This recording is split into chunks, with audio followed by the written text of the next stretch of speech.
या संजोग से चुनने की क्या आवश्यकता है? छोटा है तो एक एक करके हम ये कर लेंगे, तो यहां पर भी उसकी उपयुक्ता नहीं है। तीसरा हम देखें, यह विधि वहां भी उपयुक्त नहीं है जहां समग्र की इकाइयों में विविधता पाई जाती है। जब समग्र भिन्न भिन्न प्रकार के हों तो यह वहां भी ये उपयुक्त नहीं है। समग्र की विविधता का मतलब क्या है? कि समग्र में सारे भिन्न भिन्न प्रकार के हों, कोई एक तरीके का नहीं हो। जैसे यहां पर भी आप फिगर से देख सकते हैं कि ये कई कलर में हैं, तो विभिन्नता है। इससे भी ज्यादा विभिन्नता हो सकती है। जैसे पिछले क्लास में हमने बहुभाषी क्षेत्र में देखा था कि हाँ कई भाषा वाले हैं। अब हम दूसरे निदर्शन के दूसरे विधि पर आते हैं, जिसको हम कहते हैं सविचार निदर्शन। ये दैव निदर्शन से ठीक उल्टा चला जाता है। दैव निदर्शन में आपने क्या किया था? सब कुछ संजोग पर छोड़ दिया। सविचार निदर्शन में क्या होगा?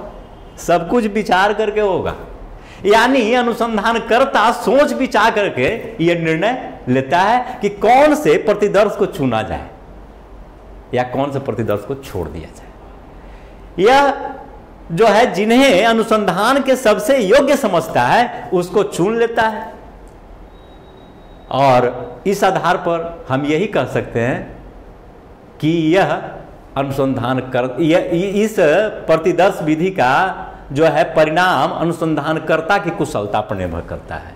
यानी यह विधि सही है या इसका रिजल्ट सही है, यह मूलतः अनुसंधानकर्ता पे ही डिपेंड करता है। इसी फिगर से हम इस चीज को देख सकते हैं।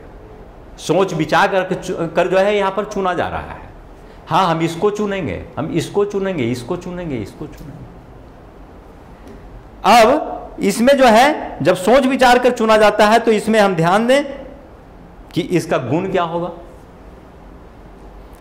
जाहिर है कि इसमें ज्यादा जटिलता नहीं आएगी, क्योंकि यह सिर्फ एक अनुसंधानकर्ता के मस्तिष्क पर निर्भर है।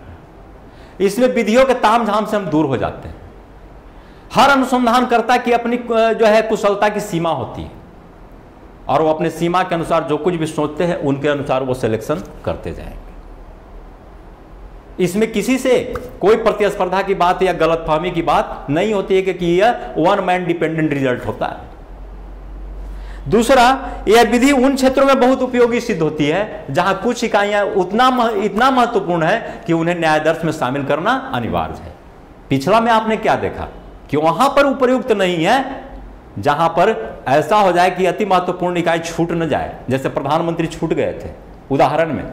ठीक उसी के निदान के लिए यह विधि तो यहां पर आता है कि सोच समझ जब हम रहे हैं तो प्रधानमंत्री को फिर कैसे छोड़ देंगे। तो सविचार निदर्शन में सोचिए कि काम न कर रहे हैं, तो सोच के काम कर रहे हैं, तो अति महत्वपूर्ण चीज को हम उसमें शामिल कर ले रहे हैं। एकदम बिल्कुल जो है, फिर से इसको ध्यान में रखिए। इसके पहले वाले में आपने क्या देखा था, उसकी आलोचना में या दोष में आपने देखा था, यह ध्यान दीजिए कि यह विधि उन क्षेत्रों के लिए भी उपयुक्त नहीं है जहां अनुसंधानकर्ता का क्षेत्र छोटा है। ये विधि उन परिस्थितियों में उपयुक्त सिद्ध नहीं होगी जहां समग्र की कुछ इकाइयां इतनी महत्वपूर्ण हो कि उन्हें छोड़ा नहीं जा सकता है। देखिए, यह विधि के लिए प्रॉब्लम आ रहा है कि प्रधानमंत्री यहां छूट जा रहे हैं, अति महत्वपूर्ण इकाइयां, क्योंकि संजोग पर चयन करना है। लेकिन उसी विधि के निदान के लिए तब तो यह निश्चित है कि सविचार निदर्शन है, क्योंकि इसमें हम देख रहे हैं कि यह विधि उन क्षेत्रों में बहुत उपयोगी सिद्ध होती है जहां कुछ इकाइयां इतनी महत्वपूर्ण हो कि उन्हें न्यायादर्श में शामिल करना अनिवार्य है। मंत्री छूट जाए तो छूट जाए, लेकिन प्रधानमंत्री जी नहीं छूटना चाहिए, क्योंकि विचारधारा यही कहती है। एक जो है न्यायादर्श में शामिल करने की विचार, हमारा उन्नत विचार, वैज्ञानिक विचार यही कहता है। कम खर्चीली है क्योंकि किसी के सोच समझ पर आधारित है, तो खर्चीली कम होगी। यह विधि वहां उपयोगी है जहां समग्र की सभी इकाइयां समरूप नहीं होगी। उसमें तो समरूप वाला काम करेगा, लेकिन यह सबसे कठिन प्रतिदर्श का चयन वही होता है जब इकाइयां समरूप नहीं होती। समरूप में चयन करना बहुत आसान है, लेकिन जब समरूप नहीं होगा तो चयन करना कठिन हो जाता है। आलू के बोड़े से आलू के 10 प्रतिदर्श निकाल लेना बहुत आसान है, लेकिन वैसे बोड़े में जिसमें 30 रंग की सब्जियां मिली हुई हो, उसमें से प्रतिदर्श निकालना बहुत कठिन होता है। संजोग से जब भी निकालें तो हो सकता है कि बैगन ही निकले, आलू नहीं निकले, जब संजोग पर हम चले तो। लेकिन चूंकि इसमें सोच समझ के काम किया जा रहा है तो निश्चित तौर पर समरूप नहीं भी होगा तो हम रिजल्ट, निष्कर्ष, परिणामी देने के नाते जो जरूरी इकाई है उसको जरूर हम सिलेक्शन कर लेंगे। अतः समरूपता में ये सही बैठता है। क्योंकि न्यायाधीश का चुनाव अनुसंधान के उद्देश्य के अनुसार किया जाता है, अतः प्राप्त निष्कर्ष विश्वसनीय होंगे। जाहिर है कि इसमें जो अनुसंधान करता होता है पहले यह तय करता है कि हमारा उद्देश्य क्या है, और उस उद्देश्य के अनुसार ही सोच विचार का काम करता है ना। तो जब सोच विचार करके प्रतिदर्श चयन करता है तो रिजल्ट तो अनुसंधान के अनुरूप जाना ही है, क्योंकि जो अनुसंधान से जुड़े तथ्य नहीं है उनका वो प्रतिदर्श में वो सम्मिलित करेगा ही नहीं। तो जहां जो अनुसंधान उसी दिशा में जो है प्रतिदर्श का रास्ता खुल रहा है। अब देखिए समरूपता से संबंधित जो अंतर पड़ता है यहां पर आप देखिए, हमने ये पिछले क्लास में भी ये फिगर डाला था। विभिन्न भाषाई जो है लोगों का हिंदुस्तान में विभिन्न राज्यों में विभिन्न भाषाएं हैं, इन भाषाओं को बोलने वाले विभिन्न लोगों की भाषाई प्रोग्रेस की स्थिति देखें, उनके ट्रेडिशन की स्तर देखें, उनकी आर्थिक स्थिति देखें, तो इसमें आप निष्कर्ष निकाल सकते हैं कि कौन सा मेथड इनके लिए सही है। अगर मान लेते हैं कि हमको जो है तमिल भाषा के लिए रिजल्ट निकालना है, क्या उसका क्या है, तो हम अगर इसमें संजोग मेथड अपनाएंगे तो जैसे ही संजोग चुनेंगे तो हमको 5 संजोग चुनना है, तो एक बार में उर्दू निकल जाएगा, एक बार में बंगाली, एक बार में इंग्लिश, एक बार में हिंदी, कहीं तमिल छूट न जाए। लेकिन जब सविचार निदर्शन में आएंगे तो 5 अगर हमको लेना है प्रतिदर्श तो 4 कुछ हो लिया जाए, लेकिन 5वां निश्चित तौर पे एक तमिल को हम जरूर सोच विचार कर रखेंगे ही, उसको हम हटाएंगे नहीं, क्योंकि हमारा जो है क्या है उद्देश्य का सेंटर ही हमने तमिल रखा है। अब इनका दोष भी है, फिर भी दोष क्या है, चूंकि वन मैन ये सर्वे है, अनुसंधानकर्ता की योग्यता, अनुसंधानकर्ता की कुशलता, अनुसंधानकर्ता की भावना पर डिपेंड करता है, अतः यह व्यक्तिगत भावनाओं पर आधारित है, तो पक्षपात तो हावी होना ही है। अगर हम मान लेते हैं कि हम कोई सर्वे करने गए किसी गांव में और उस गांव में हमारे कोई रिलेटिव रहते हैं, तो उनकी जो है उस तरह से प्रतिदर्श के लिए उनके फेवर में हम रिजल्ट दे सकते हैं उन्हीं का सिलेक्शन करके। या मान लेते हैं किसी भी तरह का हमको जो है यहाँ पर भाषा में ही हम देखें कि हाँ हमको हिंदी के पक्ष में कोई रिजल्ट निकालना है, तो उसके अनुरूप हम काम करना शुरू करेंगे। तो यहाँ पर पक्षपात का हावी होने की संभावना, निदर्शन विभ्रम की संभावना। विभ्रम क्या है, एक चीज ध्यान रखिएगा, थोड़ा सा यहाँ हिंदी जान लीजिए। एचपी के मैं हिंदी का टीचर तो नहीं हूँ, लेकिन समझाने का कोशिश कर दूंगा, क्योंकि बहुत सारे शब्द होते हैं फिजिक्स और इकोनॉमिक्स में कि जिसका हिंदी समझना बड़ी कठिन होता है, और हमें भी कठिनाई हुई थी फिजिक्स में खास करके, इकोनॉमिक्स में तो उतना नहीं होती है। हिंदी में अलंकार में 2 शब्द हैं, हिंदी टीचर से जरूर पूछिएगा, भ्रम और संदेह। भ्रम क्या है और संदेह क्या है? भ्रम दृढ़ ज्ञान लेकिन गलत ज्ञान, और संदेह निर्णय नहीं। अब कैसे, ये ध्यान दीजिए। रात के आप सो करके उठे और आधी रात में घर से बाहर निकल रहे हैं, आपके छत से कुछ लटक रही है नीचे की ओर। अब आप खड़ा होकर देखने लगे, रस्सी है कि सांप है, सांप है कि रस्सी है, रस्सी है कि सांप है। निर्णय नहीं कर पाए, जाके फिर सो गए, सोचे छोड़ो जो भी होगा आप सुबह देखेंगे। ये संदेह है। और भ्रम, जब हम ये समझ लिए कि वो सांप है और उस पर डंडा चला दिए हैं, जब गिरा तो रस्सी था, तो आप क्या हुआ, आपका ज्ञान तो दृढ़ था लेकिन गलत ज्ञान था, ये भ्रम है। यानी भ्रम में हम पक्का ज्ञानी हो जाते हैं, तभी तो लोग कहता है कि भ्रम में पड़ल है, माने गलत ज्ञान है। आप पक्का है, जिद्दी हो गए हैं, लेकिन वो ज्ञान आपका गलत है। आपका भ्रम टूटेगा तो सही पता चल जाएगा, लेकिन संदेह में तो निर्णय नहीं। अब संदेह का एक बहुत बढ़िया कविता से उदाहरण है, उसको याद रखिएगा, आपको इंटर में भी आएगा, आता ही है। सारी बीच नारी है कि नारी बीच सारी है, सारी की ही नारी है कि नारी की ही सारी है। निर्णय नहीं हो पा रहा है, नारी की साड़ी है कि साड़ी की नारी है, कैसे हम कह दे भाई। हाथ में घड़ी की घड़ी में हाथ, तो ये इस तरह की बातें संदेह में आती है। यहां है विभ्रम, यानी गलत ज्ञान और दृढ़ ज्ञान। फिर इसमें वी उपसर्ग लगा हुआ है, बहुत महत्व की ये चीज है वी। इसको भी तो अर्थशास्त्र में इतना ज्यादा वी प्रयोग होता है कि इसका मायने आपको जानना होगा। भ्रम का मतलब तो आप समझ गए, अब वी का मतलब समझिए। समाचारों में, राजनीति में, अर्थतंत्र में एक शब्द सबसे ज्यादा प्रचलित है विनिवेश। आप अर्थशास्त्र के विद्यार्थी हैं। जब हम नई उत्पादन के लिए पूंजी लगाते हैं तो उसको निवेश कहते हैं, और लगाई हुई पूंजी को जब हम खींच लेते हैं तो उसको विनिवेश कहते हैं। विनिवेश का मतलब यह नहीं कि कुछ किसी अन्य चीज को हटा देना, बल्कि लगाई हुई चीज को पुनः वापस ले लेना। जैसे सरकार अगर सरकारी फैक्ट्रियों को बेचती है तो उसको विनिवेश कहा जाता है, क्योंकि सरकार ही उसमें पूंजी लगाई थी, वो अपना पूंजी वापस खींच रही है। तो ये यहां पर विभ्रम है, जो है आप निदर्शन में आपको जो है विभ्रम होने की संभावना है। विभ्रम होने की संभावना का मतलब यहां क्या निकल रहा है कि आप गलत को ही सही मान ले रहे हो। ऐसा हो सकता है कि वो वहां पर प्रतिदर्श के रूप में वो इकाई लेने लायक नहीं है और आप उसी को ले रहे हो, आपका ज्ञान दृढ़ हो रहा है और उसको आप आरोपित कर दे रहे हो। नेक्स्ट चलते हैं, अनुमानों की सत्यता की कोई गारंटी नहीं। आपका अनुमान सत्य है कि असत्य, इसका गारंटी क्या है? आप अकेले सोच रहे हैं, अकेले निर्णय ले रहे हैं, इसकी गारंटी होना चाहिए ना। न्यायाधीशों के परिणाम की तुलना अन्य न्यायाधीशों से नहीं की जा सकती।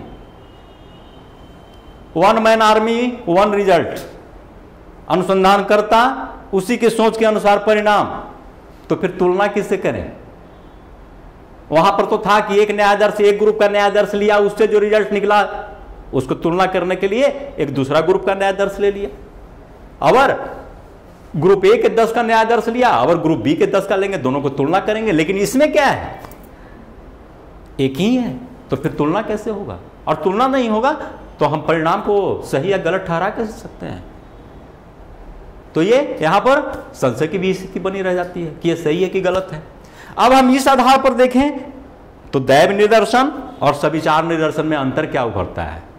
अब इतने अध्ययन के बाद एक चीज आप दोनों को एक ही बार में दिमाग में लाइए, आपका यही रिजल्ट आएगा सोचने पर कि एक की कमियों को दूसरे में भरपाई करने की कोशिश की गई है।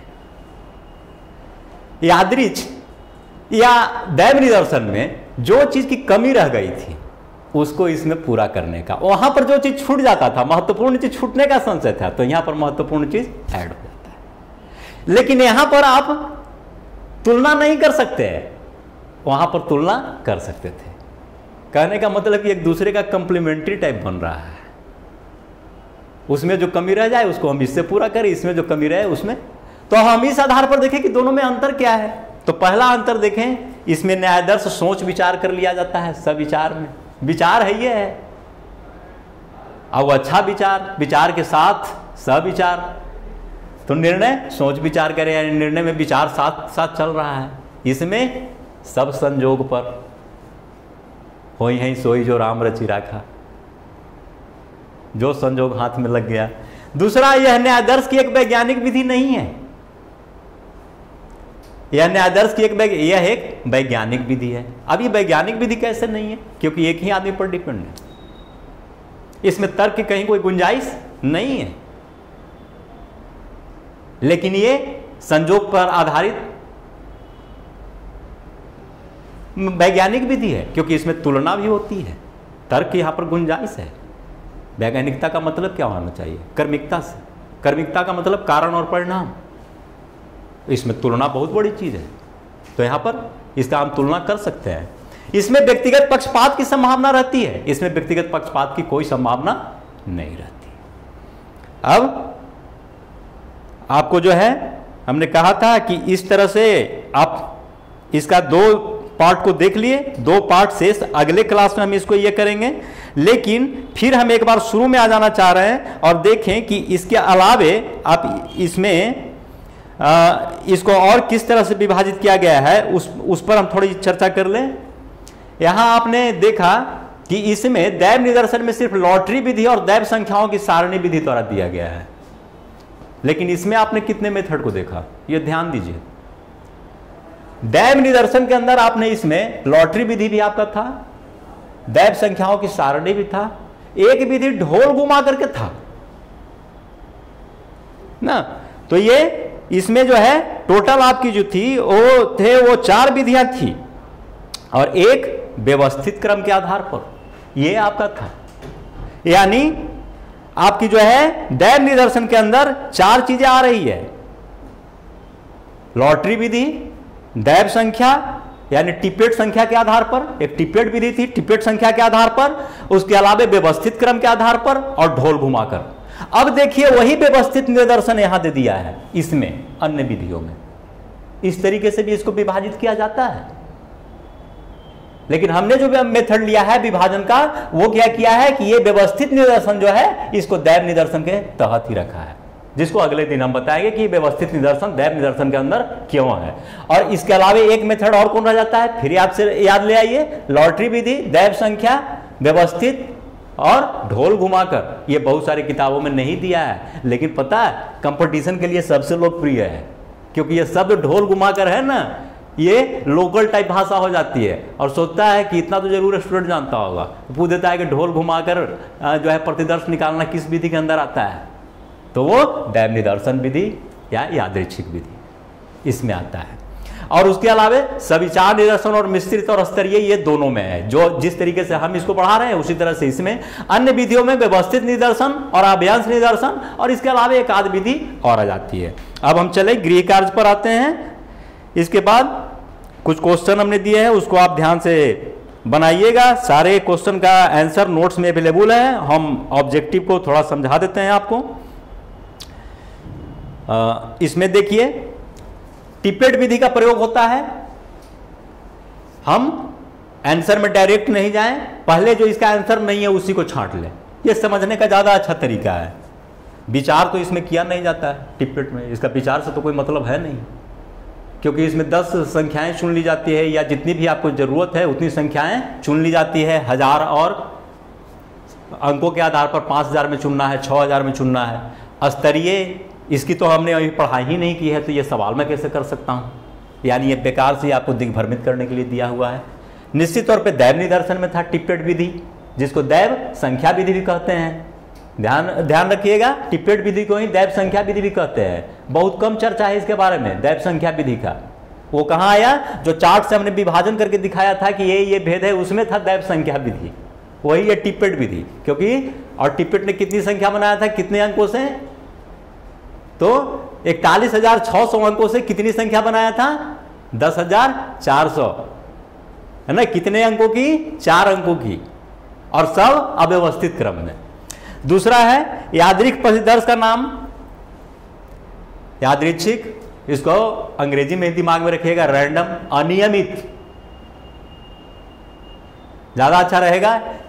हम बराबर कर रहे हैं कि फिजिक्स और अर्थशास्त्र में कुछ ऐसे ऐसे वर्ड होते हैं ना जिसको मतलब हिंदी वाले को भी समझना मुश्किल हो जाता है, ये क्या है। तो ये किस में आएगा, अब इसमें देखें सविचार की तो पढ़ाई हमने नहीं की थी, मिश्रित की भी पढ़ाई नहीं की, तो दैव निदर्शन में, दैव निदर्शन में ही आप जो है यादृच्छिक प्रतिदर्श या दैव निदर्शन दोनों एक ही चीज है, दोनों संयोग पर आधारित है, कोई निश्चितता इसमें है नहीं। सोच विचार कर प्रतिदर्श कहाँ चुने जाते हैं, अभी आपने पढ़ा था, जो हमने बताया 2 अभी प्रकार, उसमें एक प्रकार वो है। पहला प्रकार था दैव निदर्शन और दूसरा प्रकार था जो है इसमें देखिए सविचार निदर्शन, विचार करके। अब अगला प्रश्न देखें, निदर्शन की कितनी विधियां हैं, नाम बताएं। इसका विश्लेषण नहीं करना है क्योंकि मैंने विश्लेषण आपको नहीं बताया है अभी, 4 विधियां आपको लिख देना है, दैव निदर्शन, सविचार निदर्शन, है ना, स्तरीय निदर्शन, और अन्य विधियों में 2-3 विधियां जो है उनका नाम आप दे देंगे, आप नोट्स में सबसे ऊपर देखेंगे, चाहे आप उस जो है चार्ट से ले या मेरा सीरियल नंबर से ले।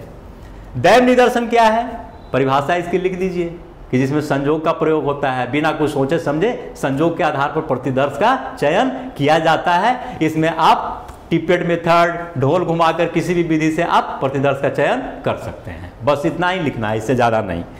अब दैव निदर्शन क्या है, इसमें कितनी विधियां हैं? इसमें दैव निदर्शन की पूरी परिभाषा और इसके चारों विधियां जो हमने बताया है उसको लिखना होगा। टिपेट संख्या का यूज जरूर करें।